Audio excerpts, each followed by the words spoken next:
Comprar uma fazenda sem fazer due diligence é como pular de paraquedas sem verificar o equipamento. Pode até dar certo, mas se der errado, o prejuízo é enorme. Hoje nós vamos falar de um procedimento extremamente importante na compra de imóveis rurais, mas que é muito negligenciado na prática. Meu nome é Gabriel Salviano, eu sou advogado especialista em direito do agronegócio e ajudo empresários a vencer os desafios do campo.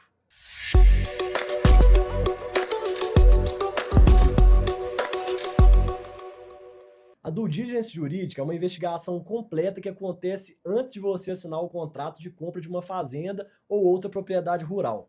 É nesse momento que se verifica se a terra realmente está livre para ser vendida e se quem está vendendo pode vender. E quando eu falo livre, não é só questão de estar no nome do vendedor. A due diligence levanta se a propriedade tem dívidas, litígios, passivos ambientais, ocupações indevidas, contratos em vigor, pendências fiscais e trabalhistas, entre outros pontos críticos. Tudo isso antes do dinheiro sair da conta. Na prática, é como fazer uma varredura em todas as frentes jurídicas do imóvel. Porque no agronegócio, os riscos estão escondidos nos detalhes. E se você compra sem olhar, pode estar levando um problema junto com a matrícula.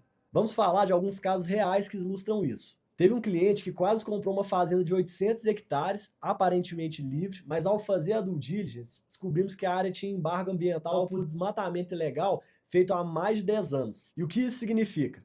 Significa que ele não poderia produzir ali até regularizar toda a situação ambiental, que levaria anos e exigiria um plano de recuperação aprovado pelo órgão estadual, sem contar o custo disso.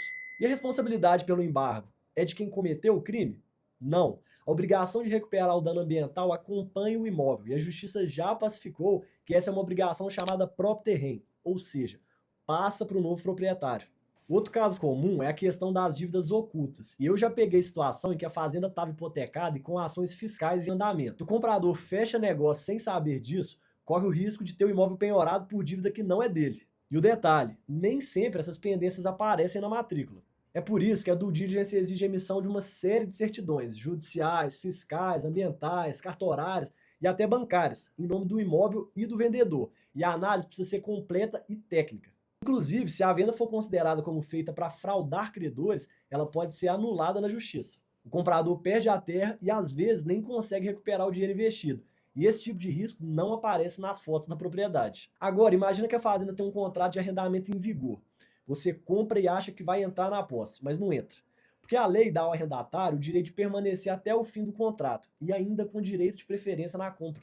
Isso significa que, se o arrendatário não for notificado corretamente, ele pode entrar com a ação e anular a venda. Tudo isso é evitado se o advogado analisa os contratos vigentes na due diligence e essa verificação precisa estar no checklist. E além dos contratos, tem as ocupações irregulares. E eu já vi situação de comprador que só descobriu que tinha posseiro morando na área depois da compra. Só que para tirar esse posseiro, entrou numa briga judicial que durou anos. Por isso, a visita técnica é fundamental, seja com engenheiro, topógrafo ou com uso de drone.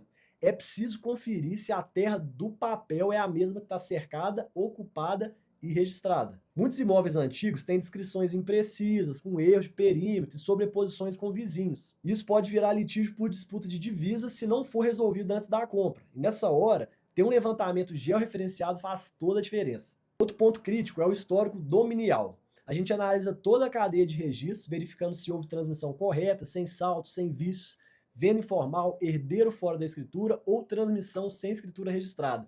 Tudo isso invalida o negócio. Se o imóvel tiver área superior a certo limite, precisa ter georreferenciamento homologado no INCRA. Sem isso, não se lava escritura pública, nem se registra em cartório. E esse é o tipo de detalhe que trava negociações mesmo quando todo o resto parece em ordem. Agora, falando de estratégia, a due diligence também te dá poder de negociação. Se aparece um passivo, você pode exigir que o vendedor resolva antes, ou pedir um abatimento proporcional no preço.